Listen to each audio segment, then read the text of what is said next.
Hamas നേതാവിനെ വധിക്കുന്ന video Israel സൈന്യമായ IDF പുറത്തുവിട്ടത് ദിവസങ്ങൾക്ക് മുമ്പാണ്. നേതാക്കളെ ഓരോരുത്തരെയായി വധിക്കുന്ന വീഡിയോ IDF പുറത്തുവിട്ടിട്ടും അനങ്ങാതിരുന്ന ഹമാസ് ഒരു അറ്റകൈ പ്രയോഗം തന്നെ ഇപ്പോൾ നടത്തിയിരിക്കുകയാണ്. അത് ചെന്നുകൊണ്ടതാകട്ടെ സാക്ഷാൽ ബെഞ്ചമിൻ നെതന്യാഹുവിൻ്റെ നേർക്കുമാണ്. 2023 ഒക്ടോബർ 7 ഇസ്രായേലിന് നേരെ നടത്തിയ ആക്രമണത്തെ തുടർന്ന് ഒരു വർഷത്തിലേറെയായി ബന്ദികളാക്കിയവരിൽ 19കാരിയായ ഇസ്രായേലി സൈനികയുടെ വീഡിയോയാണ് ഹമാസ് പുറത്തുവിട്ടിരിക്കുന്നത്. ഇതോടെയാണ് കാര്യങ്ങളുടെ ഗതി ആകപ്പാടെ മാറിയത്. ഹമാസ് സംഘം ഇസ്രായേലിലേക്ക് ഇരച്ചു കയറുമ്പോൾ ഗാസ അതിർത്തിക്കടുത്തുള്ള നഹൽ ഓക്ക് സൈനിക താവളത്തിൽ ഇസ്രായേൽ പ്രതിരോധ സേനയുടെ നിരീക്ഷണ സൈനികയായ ലിറി അൽബാഗ് നിലയുറപ്പിച്ചിരുന്നു. ആക്രമണത്തിൽ 15 സൈനികർ കൊല്ലപ്പെട്ടപ്പോൾ ലിറിയെയും മറ്റ് 6 പേരെയും സംഘം തട്ടിക്കൊണ്ടു പോവുകയായിരുന്നു. 450 ദിവസത്തിലധികം തടങ്കലിൽ വച്ചിരിക്കുകയാണെന്നും തന്നെയും മറ്റ് ബന്ദികളെയും ഇസ്രായേൽ സർക്കാർ മറന്നുവെന്നും അൽബാഗ് വീഡിയോ സന്ദേശത്തിൽ പറയുന്നതും കാണാം. എനിക്ക് 19 വയസ്സ് മാത്രമേ ആയിട്ടുള്ളൂ. എൻ്റെ മുഴുവൻ ജീവിതവും എൻ്റെ മുന്നിലുണ്ട്. എന്നാൽ ഇപ്പോൾ എൻ്റെ ജീവിതം താൽക്കാലികമായി എവിടെയോ നിർത്തിവച്ചിരിക്കുകയാണെന്നും ഹീബ്രു ഭാഷയിലെ സന്ദേശത്തിലാണ് ലിറി വ്യക്തമാക്കിയിരിക്കുന്നത്. വീഡിയോ പുറത്തു വന്നതോടെ ഞങ്ങളുടെ ഹൃദയത്തെ കീറിമുറിച്ചു എന്ന് വ്യക്തമാക്കി അൽബാഗിൻ്റെ കുടുംബം ഒരു വീഡിയോ പ്രസ്താവന പുറത്തിറക്കിയിട്ടുണ്ട്. ഇത് ഞങ്ങൾക്കറിയാവുന്ന മകളും സഹോദരിയുമല്ല. അവളുടെ കടുത്ത മാനസിക വിഷമം വ്യക്തമാണെന്നും കുടുംബം പറയുന്നുണ്ട്. ലിറിയുടെ സുരക്ഷിതമായ മോചനം ഉറപ്പാക്കാൻ ഇസ്രായേൽ പ്രധാനമന്ത്രി ബെഞ്ചമിൻ നെതന്യാഹുവിനോട് കുടുംബം അഭ്യർത്ഥിക്കുകയും ചെയ്തിട്ടുണ്ട്. നിങ്ങളുടെ സ്വന്തം മകളെപ്പോലെ തീരുമാനങ്ങൾ എടുക്കേണ്ട സമയമാണിതെന്നും കുടുംബം അദ്ദേഹത്തെ ഓർമ്മിപ്പിച്ചു കഴിഞ്ഞു. ബന്ദികളാക്കപ്പെട്ടവരുടെ കുടുംബങ്ങളിൽ നിന്നുള്ള കടുത്ത സമ്മർദ്ദത്തിനു കീഴിൽ നെതന്യാഹു അൽബാഗ് കുടുംബത്തോട് പ്രതികരിക്കുകയും തടവുകാരെ നാട്ടിലേക്ക് തിരികെ കൊണ്ടുവരാൻ സർക്കാർ അശ്രാന്ത പരിശ്രമം നടത്തുകയാണെന്നും പറഞ്ഞിട്ടുണ്ട്. ഇസ്രായേലിനെതിരായ ഹമാസിന്റെ ആക്രമണത്തിനിടെ 250ഓളം ബന്ദികളെയാണ് ഗാസയിലേക്ക് തട്ടിക്കൊണ്ടുപോയത്. അവരിൽ 96 പേർ അവശേഷിക്കുന്നുണ്ട്. ഇവരിൽ 34 പേർ മരിച്ചതായി ഇസ്രായേൽ സൈന്യം വ്യക്തമാക്കി കഴിഞ്ഞു. ഇസ്രായേലും ഹമാസും തമ്മിൽ 1.5 വർഷമായി തുടരുന്ന ഗാസ യുദ്ധം അവസാനിപ്പിക്കാനുള്ള വെടിനിർത്തൽ ചർച്ചകൾ ശനിയാഴ്ച ഖത്തറിൽ പുനരാരംഭിച്ചിരിക്കുന്നതിനിടെയാണ് ലിറിയുടെ വീഡിയോ ഹമാസ് പുറത്തുവിട്ടിരിക്കുന്നത്. വീഡിയോ സന്ദേശം പുറത്തു വന്നതോടെ കനത്ത ജനരോഷമാണ് ഇസ്രായേലികളിൽ നിന്നും നെതന്യാഹുവിന് ഏൽക്കേണ്ടി വന്നത്. യുദ്ധം അവസാനിപ്പിച്ച് ബന്ദികളെ തിരിച്ചെത്തിക്കണമെന്ന പ്ലക്കാർഡുകളുമേന്തി ജനം തെരുവിലിറങ്ങുകയും ഒരു ഘട്ടത്തിൽ നെതന്യാഹുവിൻ്റെ വീടിന് മുന്നിൽ തമ്പടിക്കുന്ന സ്ഥിതി വരെ ഉണ്ടായെന്നാണ് വാർത്തകൾ. യുദ്ധം അവസാനിപ്പിക്കാൻ ഇസ്രായേൽ പാർലമെന്റിനുള്ളിൽ നിന്നുവരെ സമ്മർദ്ദമുണ്ടായിട്ടും ആർക്കു വേണ്ടിയാണ് നെതന്യാഹു യുദ്ധം തുടരുന്നതെന്നും ജനം ചോദിക്കുന്നുണ്ട്. എത്രയും വേഗം നടപടിയെടുത്തില്ലെങ്കിൽ ഇസ്രായേൽ കലാപക്കളമായി മാറുമെന്നാണ് പ്രതിപക്ഷവും മുന്നറിയിപ്പ് നൽകിയിരിക്കുന്നത്.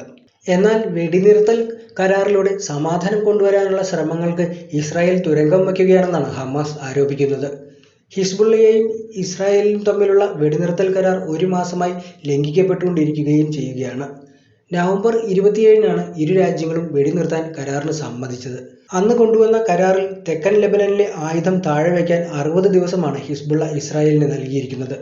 എന്നാൽ കരാർ കൊണ്ടുവന്ന് ഇത്ര ദിവസമായിട്ടും 2 പട്ടണങ്ങളിൽ നിന്ന് മാത്രമാണ് ഇസ്രായേൽ സൈന്യം പിൻവാങ്ങിയിരിക്കുന്നതെന്നാണ് പറയുന്നത്. ഹിസ്ബുള്ള താവളങ്ങൾക്കു നേരെ ഇസ്രായേൽ തുടരുന്ന ആക്രമണം സ്ഥിതി കൂടുതൽ സങ്കീർണമാക്കിയിരിക്കുകയും ചെയ്യുകയാണ്. ഹിസ്ബുള്ളയുടെ താവളങ്ങൾ തകർത്ത് തങ്ങൾ ആയുധം താഴെ വയ്ക്കൂ എന്ന നിലപാടിലാണ് ഇസ്രായേൽ ഉള്ളത്. തെക്കൻ ലെബനനിലെ ഇസ്രായേൽ സൃഷ്ടിച്ചിരിക്കുന്ന അധിനിവേശ സമ്മർദ്ദങ്ങൾ ഇസ്രായേൽ ഇന്നോ ഇന്നലെയോ തുടങ്ങിയതല്ലെന്നും അവർ ആരോപിക്കുന്നുണ്ട്. ഹിസ്ബുള്ളയെയും മറ്റ് മിലിറ്റന്റ് ഗ്രൂപ്പുകളെയും ചെറുക്കുക എന്ന ലക്ഷ്യത്തോടെയാണ് 1985-ൽ ഇസ്രായേൽ ഇവിടെ തമ്പടിച്ചിരിക്കുന്നത്. പിന്നീട് ഇത് ഇരുവർക്കുമിടയിലെ തർക്കകേന്ദ്രമായി മാറുകയും ചെയ്തതാണ്. ഇസ്രായേലിൻ്റെ ഹിസ്ബുള്ളയ്ക്ക് മേലുള്ള ആക്രമണങ്ങളിൽ ദുരിതം അനുഭവിച്ചത് ലെബനനിലെ സാധാരണക്കാരാണെന്നും മനുഷ്യാവകാശ സംഘടനകൾ ഉൾപ്പെടെ പറയുന്നുണ്ട്. ആയുധ സംഭരണശാലകളും ഭൂഗർഭ തുരങ്കങ്ങളും ഉൾപ്പെടെയുള്ള ഹിസ്ബുള്ളയുടെ അടിസ്ഥാന സൗകര്യങ്ങൾ ഇസ്രായേൽ സൈന്യം നശിപ്പിച്ചിട്ടുണ്ട്. ഇത് തുടരുന്നതിനാൽ തെക്കൻ ലെബനനിലെ സ്ഥിതിഗതികൾ സംഘർഷഭരിതമായി മാറിയിരിക്കുകയാണ്. ഹിസ്ബുള്ളയുടെ സൈനിക ശേഷി തകർക്കാൻ ഈ നടപടികൾ ആവശ്യമാണെന്നാണ് ഇസ്രായേൽ അവകാശപ്പെടുന്നത്. എന്നാൽ സൈന്യം സാധാരണക്കാരുടെ വീടുകളും അടിസ്ഥാന സൗകര്യങ്ങളും ലക്ഷ്യമിട്ട് നടത്തുന്ന ആക്രമണങ്ങളിൽ നിരപരാധികളായ ജനങ്ങൾക്ക് കാര്യമായ നാശനഷ്ടങ്ങൾ ഉണ്ടായെന്നാണ് ലെബനൻ വൃത്തങ്ങൾ വെളിപ്പെടുത്തിയിരിക്കുന്നത്. 2000-ൽ ഇസ്രായേൽ അവരുടെ സൈന്യത്തെ തെക്കൻ അതിർത്തിയിൽ നിന്ന് പിൻവലിച്ചെങ്കിലും അത്രയും നാൾ ഇസ്രായേൽ നടത്തിയ ക്രൂരതകളുടെ അവശേഷിപ്പുകളിൽ നിന്ന് ലെബനൻ പൂർണ്ണമായും മോചിതമായിട്ടില്ല.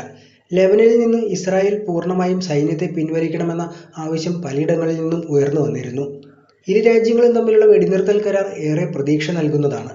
യുദ്ധത്തെ തുടർന്ന് നാടുവിട്ടുപോയ നിരവധി ആളുകൾ സ്വന്തം നാട്ടിലേക്ക് തിരികെ എത്തുന്നതിനു വേണ്ടി പ്രതീക്ഷയോടെ കാത്തിരിക്കുകയാണെന്നാണ് അവരും പറയുന്നത്.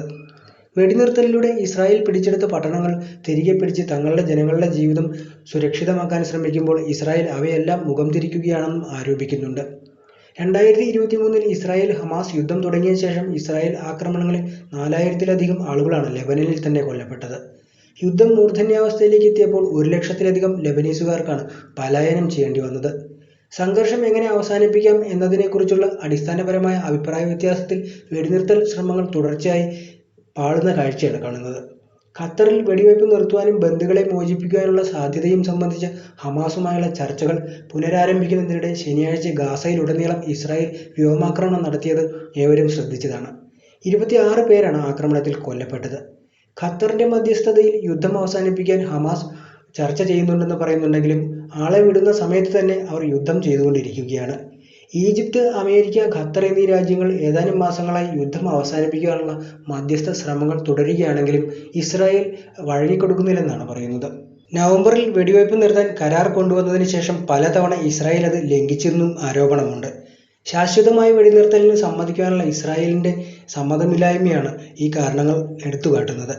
കഴിഞ്ഞ മാസം അമേരിക്കയുടെ ദേശീയ സുരക്ഷാ ഉപദേഷ്ടാവ് ജേക്ക് സള്ളിവൻ വർഷാവസാനത്തോടെ ഒരു കരാറുണ്ടാക്കാൻ സഹായിക്കുക എന്ന ലക്ഷ്യത്തോടെ ഇസ്രായേലും മേഖലയിലെ മറ്റ് രാജ്യങ്ങളും സന്ദർശനം നടത്തി കരാറിന് രൂപം നൽകിയിരുന്നു.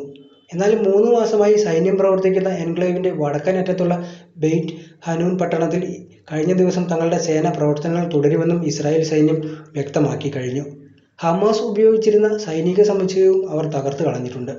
5 മാസം നീണ്ടുനിന്ന യുദ്ധത്തിൽ വെടിനിർത്തലിലെത്താനും ജനുവരി 20 നിയുക്ത അമേരിക്കൻ പ്രസിഡന്റ് ഡൊണാൾഡ് ട്രംപ് അധികാരമേൽക്കുന്നതിന് മുമ്പ് ഇസ്രായേലി ബന്ദികളെ തിരിച്ചയക്കാനുള്ള പുതിയ നീക്കങ്ങൾക്കിടെയാണ് ഇസ്രായേലി ആക്രമണങ്ങളിൽ കൊല്ലപ്പെട്ട പലസ്തീനികളുടെ എണ്ണത്തിൽ ഈ അടുത്ത ദിവസങ്ങളിൽ വർധനവും ഉണ്ടായത്. ഇസ്രായേൽ മനസ്സുവച്ചാൽ മാത്രമേ കരാർ അംഗീകരിച്ച് ബന്ദികളെ മോചിപ്പിക്കാനാവൂ എന്നാണ് ഹമാസ് ഉറപ്പിച്ചു പറയുന്നത്. ഇതിന്റെ മുന്നോടിയായി തന്നെയാണ് ചർച്ചകൾ പുരോഗമിക്കുന്നതിനിടെ ബന്ദികളാക്കപ്പെട്ട സൈനികരുടെ വീഡിയോയും ഹമാസ് പുറത്തുവിട്ടിരിക്കുന്നത്. ഇപ്പോൾ ദോഹയിൽ പുരോഗമിച്ചുകൊണ്ടിരിക്കുന്ന വെടിനിർത്തൽ ചർച്ചയിൽ ഗാസയിൽ 3 ഘട്ടങ്ങളായുള്ള വെടിനിർത്തലിനാണ് ചർച്ചകൾ നടക്കുന്നത്. ഓരോ ഘട്ടത്തിലും 42 ദിവസം വീതമായിരിക്കും പല വിഷയങ്ങളിലും ഹമാസ് വിട്ടുവീഴ്ചയ്ക്ക് തയ്യാറാകുന്നത്. ആദ്യഘട്ടത്തിൽ തെക്കൻ ഗാസയിൽ നിന്ന് ഇസ്രായേൽ സേന പിൻവാങ്ങുമെന്നാണ് പറയുന്നത്. രോഗികളും വൃദ്ധരും സ്ത്രീകളും അടക്കം 33 ബന്ദികളെ ഹമാസ് ഇക്കാലയളവിൽ മോചിപ്പിക്കുവാനും കരാർ മുന്നോട്ട് വച്ചിട്ടുണ്ട്. 2ാം ഘട്ടത്തിൽ ഗാസയിൽ നിന്ന് ഇസ്രായേൽ പൂർണ്ണമായും പിൻവാങ്ങും. ബാക്കിയുള്ള ബന്ദികളെ കൂടി ഹമാസ് ഇക്കാലയളവിൽ വിട്ടുനൽകുകയും ചെയ്യും. 3ാം ഘട്ടത്തിൽ ഗാസയുടെ പുനർനിർമ്മാണം ആരംഭിക്കുവാനും കരാർ മുന്നോട്ട് വയ്ക്കുന്നുണ്ട്. ഹമാസ് അംഗീകരിച്ച് ഈ കരട് പക്ഷേ ഇസ്രായേൽ അംഗീകരിച്ചിട്ടില്ല.